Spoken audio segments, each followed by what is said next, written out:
Selamat malam semuanya. Balik lagi di Sinema Tengah Malam. Masih bareng gue Bimo dan gue Faris. Hari ini kita mau nge-review Gran Turismo. Betul. Gila, per hari ini udah tayang ya? Sudah tayang di bioskop. Gran Turismo yaitu game yang gila nih. Ini banget ya. Apa nih? Salah satu game yang gue tuh gak suka mobil, tapi gue pasti mainin Gran Turismo. Iya sama sih. Iya kan? Cuma ya sebenarnya bukan game gue sih, karena terlalu susah menurut gue. Iya. Dulu simulasi banget kan. waktu gitu. iya waktu gue dulu sampai beli ini ya, setirnya anjir. Di PS2 kali itu ya. Iya kayaknya PS2 deh. Kayak PS2. Iya gue inget banget PS2. Sampai ada gas-gasannya juga. Iya. Gitu. Harusnya gue jadi pembalap ya. Ini adalah film yang dikeluarin sama Sony Picture, udah tayang di bioskop. Betul. Dan didirect sama Neil Blomkamp. Terus ada cast-castnya juga lumayan terkenal ya. Ada Orlando Bloom, David Harbour. Iya, gue suka banget sama David Harbour juga. Sama yang cowoknya apa ya? Yang anak kecil ya? Ya, gue baru lihat sih itu. Anak kecilnya kayaknya memang mirip banget sih ya. Gue akuin sama pemeran aslinya. Jadi ini tuh dia based on true story. Iya, jadi sebenarnya ini kalau dibilang adaptasi game, sebenarnya bukan adaptasi game sih. Iya. Jadi bukan adaptasi juga. Jadi biopik ya sebenarnya ya. Dari biopic. Kisah nyata gitu. Yang berbasis gamenya sebenarnya bukan. Kalau game kan biasanya adaptasi kayak Resident Evil, cerita dari gamenya. Iya. Nah ini bukan. Iya, ini kisah nyata dari si Jan, siapa namanya ya, Cek? Jan Mardenborough. Iya. Itu nama aslinya tapi orang aslinya. Kalau castnya itu Archie Madekwe. Oh iya. Gila. Dia ini adalah kisah dari tadi si Ian, dipanggil Ian ya kalau di sana ya. Ian. Dia adalah seorang GT Academy ya. Pemain gamer sih ya. Simulator, dia main Gran Turismo terus gitu ya. Dan bapaknya seorang pemain bola. Gila ya, pemain bola. Mana tuh Nis? Kalau di filmnya sih Cardiff ya. Gue gak tahu aslinya dari mana. Kayak pokoknya dia intinya pemain bola sih, memang benar gitu. Dan dia pengen jadi pembalap asli gitu loh. Iya, sebenarnya dia dari kecil pengen jadi pembalap. Cuma katanya pembalap itu kan susah kan. Iya. Karena lu butuh duit dan butuh koneksi. Tapi si Ian ini katanya tidak punya duit dan koneksi, jadi ya terpaksa dia cuma bisa main di rumah doang simulasi. Iya. Tapi kerennya sih menurut gue, ini keren juga sih, gue baru tahu ada kisah nyatanya ya.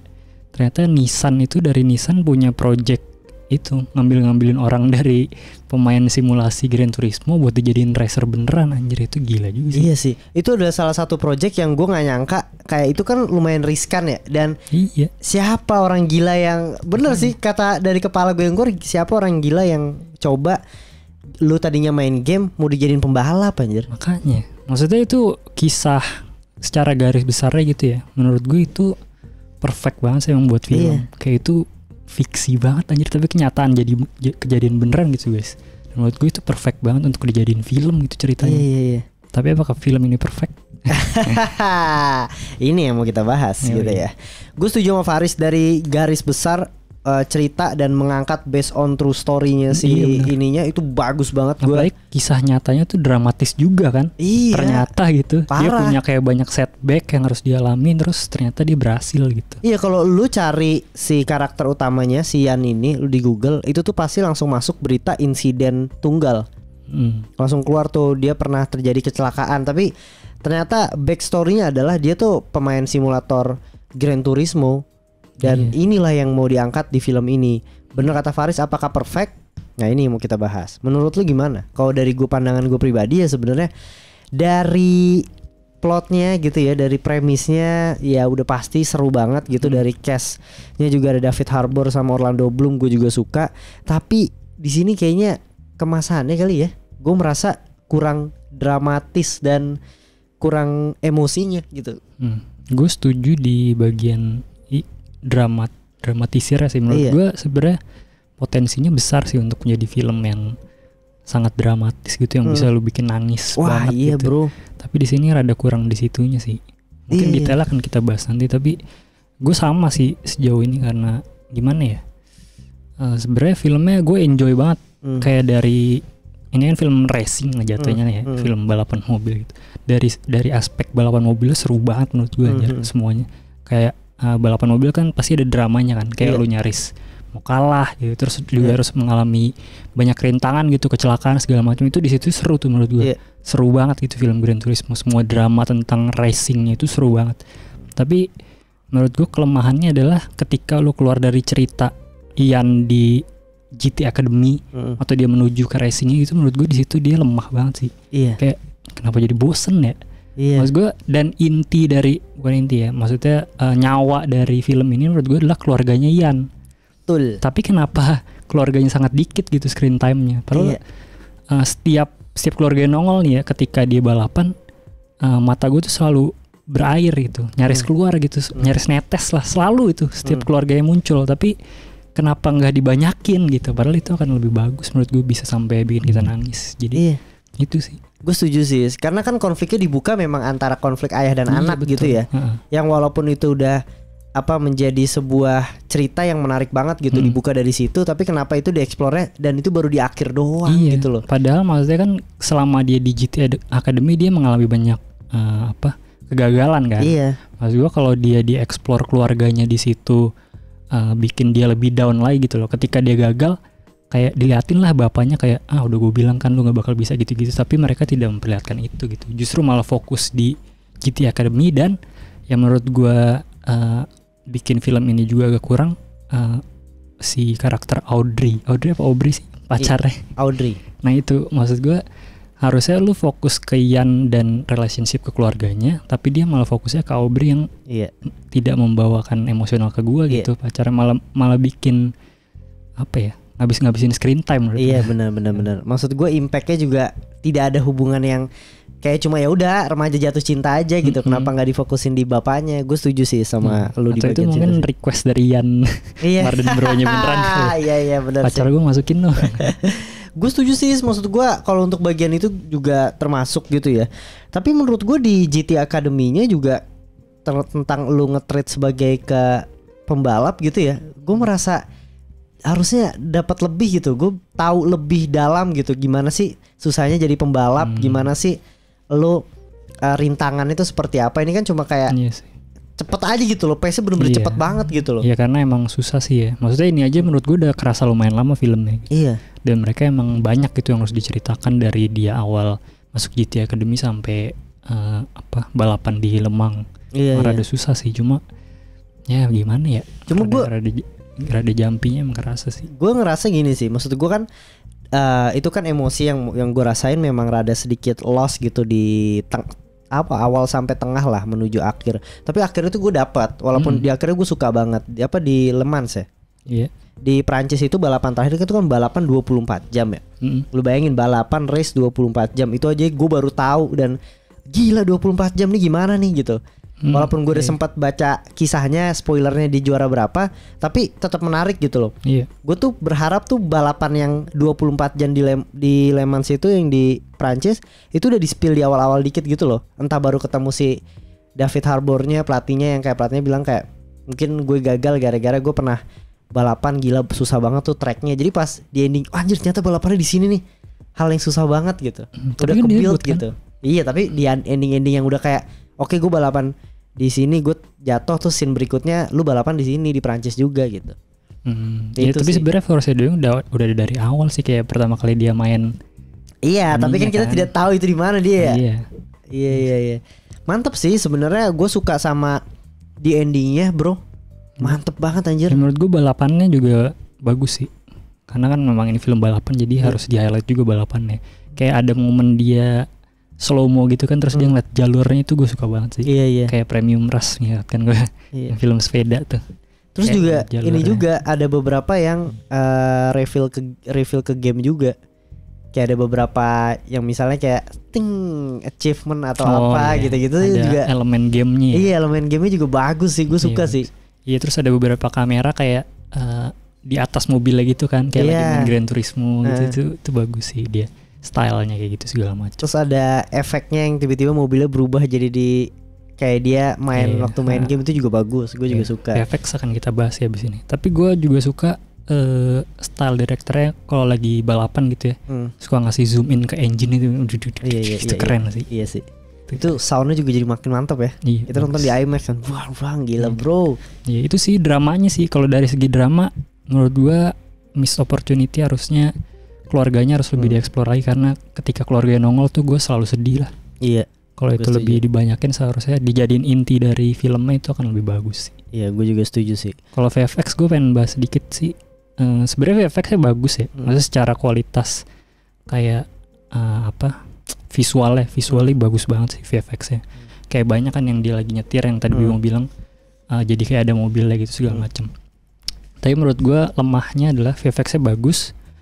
Cuma emosi untuk menggunakan VFX itu sangat kurang sih. Iya. Kayak beberapa momen why gitu. Iya. Ada satu momen yang gue sangat aneh menurut gue ketika balapan di Lemang terakhir ya. Mungkin kalau kalian belum nonton nanti kalian akan tahu nih. Ketika di Lemang jadi ada satu momen mobil itu kebongkar. Keren banget itu VFX menurut gue. Kayak terus dia balik ke rumah lagi. Itu keren banget kan. Tapi cuma gitu doang anjir. Gak ada meninggalkan kesan emosi. Maksudnya kan biasanya VFX digunakan untuk dramanya biar dikencengin lagi kan, biar makin kena gitu hati lo. Tapi di sini VFX-nya udah keren banget, padahal mobilnya kayak dicabik-cabik, terus lu semua ke strip, semua jubah lu terus balik pakai kaos lagi dan ke rumah. Tapi ditunjukin scene yang udah ditunjukin sebelumnya, nggak ada dramatisir lebih lanjut lagi, cuma scene yang sama aja. Terus udah balik lagi ke race. Iya sih. Itu cuma buat mau nge-reveal dia pernah main di awal di race itu kan. Iya, maksudnya kayak kasih sedikit momen ketika dia balik ke rumah, dia lagi enjoy gitu seperti main Gran Turismo di rumahnya. Terus ketika balik ke race jadi dia merasa seperti bermain seperti biasa, tapi kayak menggunakan efek yang sangat indah itu untuk tidak menyampaikan apa-apa gitu menurut gue. Iya sih. Gue merasa juga kayak gitu sih. Tapi memang menurut gue ya, terlepas dari VFX gitu ya, gue suka terlepas dari yang tadi penggunaannya, gue suka sama kreativitasnya menggunakan VFX-nya sih. Iya, makanya maksudnya sebenarnya VFX-nya kreatif semua menurut gue. Kayak yang tadi mobil dicabik-cabik itu, wah keren banget. Tapi kurang impactful aja gitu untuk VFX keren itu. Sayang aja. Iya sih. Bener sih, gue merasa juga gitu sih, kayak lebih ke penempatan VFX lah untuk nge-treat dramanya yang pertama kali yang lu harus finish di juara 4 untuk bisa dapat license gitu. Itu kan dapat license menurut gue salah satu hal yang kunci banget gitu kan. Tapi itu cepet banget dari awal race di 27 terus tiba-tiba ganti lagi sini 26 lah apa. Terakhir yang juara 4 juga ya udah aja gitu loh. Kayak momen yang the moment yang kayak entah menangnya tuh kurang kerasa kan. Iya anjir. Kurang ketika kita jadi penontonnya kayak wah gila menang akhirnya, nggak kerasa kayak gitu kecuali di endingnya. Kalau di sama endingnya ini juga gue merasa tuh kayak memang ini kan namanya juga film ya, kayak tapi ini bisa dibilang kurang dramatisir untuk mendapatkan emosinya kurang, tapi ada momen yang menurut gue terlalu dramatisir juga yang dimana lu tuh kayak race itu lu di juara 12 gitu ke juara 14 tuh kayak wing gila ketika dia langsung momennya kayak oke, saatnya. Itu cepet banget anjir. Ya, jadi tapi kan itu mungkin masih jauh kali ya. Iya, tapi cepet banget gitu maksud gue ya. Susah. Kayak kenapa enggak ya udah lu nggak sampai juara 12 lah atau juara berapa gitu, lu di juara 5 gitu, tapi emosinya digali gitu, di treatnya susah-susah gitu loh. Ini kan dari swing gitu loh. Jadi kayak itu sih menurut gue. Iya, tapi kalau kita belum bahas dari karakter, gue suka sih karakternya, terutama David Harbour ya. Iya, kayak itu yang paling bagus di film ini sih. Gue suka banget sih sama karakternya. Dari karakternya dari awal tuh udah bagus. Meskipun kayak decision dia pertama kali untuk jadi ikutan ke Project GT rada terlalu cepat menurut gue. Cuma secara personality dia bagus banget sih. Kayak dia meninggalkan ininya kan, grupnya karena si bangsat siapa Nick Kappa itu terus jadi ikut project ini, padahal awalnya dia nggak percaya sama sekali sama bocil ini, tapi akhirnya malah jadi jadi connect lah sama apalagi sama si Ian Marden bro. Itu keren sih menurut gue. Gue juga suka sih. Gue suka juga sama pembawaannya dia. Terus juga kalau jokesnya tuh kayak hampir semua jokes ke deliver cukup baik sih. Dari si David Harbour sama Orlando Bloom juga. Dan juga David Harbour juga lucu, terus juga ada ngeselin, terus ada juga momen emosionalnya juga kan, ketika dia nge-share ketika dia balapan dulu dan untuk nyemangatin si Ian Marden bro nya. Keren sih. Iya, gue juga bener sih. Ya mungkin bisa dibilang film ini bagus cuma kurang emosional aja ya. Ya maksudnya kerasa kurang bagus itu ketika kita ngeliat potensi sebenarnya bisa. tapi kenapa nggak dilakuin gitu. Karena kalau lu baca premisnya lu pasti lu tertarik, gila. Gimana caranya seorang gamers bisa jadi pembalap. Makanya, itu udah suatu hal yang plot yang gila bro gitu. Dan secara logika mah impossible aja. Iya. Tapi kenyataannya beneran ada orang gitu. Inspiratif lah, harusnya bisa dibuat lebih orang kayak anjir inspiratif banget nih gitu, inspirasional gitu. Keluarganya itu sih menurut gua. Itu sangat-sangat let down banget. Apalagi dia suka naro stiker burung gitu loh di helmnya, itu kan juga kayak reveal dia sayang sebenarnya. Dari konsepnya aja keluarga yang udah tidak mendukung lu itu udah sakit banget kan ya rasanya ya. Tapi kenapa tidak dieksplor lebih lagi gitu. Iya sih, bener sih. Itu sih yang menurut gue gitu. Tapi ya buat kalian yang emang apalagi main game Gran Turismo harusnya terhibur banget ya. Iya, yang suka film kayak mobil gitu, balapan maksudnya. Ini bagus banget sih. Kalau dari segi racingnya menurut gue worth it banget. Iya, gue setuju banget. Skor berapa Is dari lo? Kalau gue harusnya sebenarnya bisa 4 ya. Tapi gue 3 sih kayaknya. Gara-gara tadi problem yang udah gue sebutin. Iya, gue sih kayaknya 3 out of 5. Gue 4 sih, 4/5 lah. 4/5 gue. Gitu ya, buat kalian yang pengen nonton Gran Turismo sudah tayang di bioskop ya. Jadi bisa jadi opsi juga kalau kalian pengen nonton horor. Kalian lagi nggak pengen nonton horor, kalian lagi nggak pengen nonton superhero, bisa nonton Gran Turismo. Betul. Gitu, based on true story, bagus. Kalian bakal enjoy sama racingnya buat kalian main gamenya, atau buat kalian yang suka balapan, ataupun kalian nggak suka balapan pun nggak demen main gamenya, tapi ini bisa menjadi tontonan yang menarik. Iya. Gitu. Gimana review kalian? Bisa langsung tulis di kolom komentar. Jangan lupa like, subscribe, dan komen. Dan sampai ketemu di episode berikutnya. Bye, selamat malam.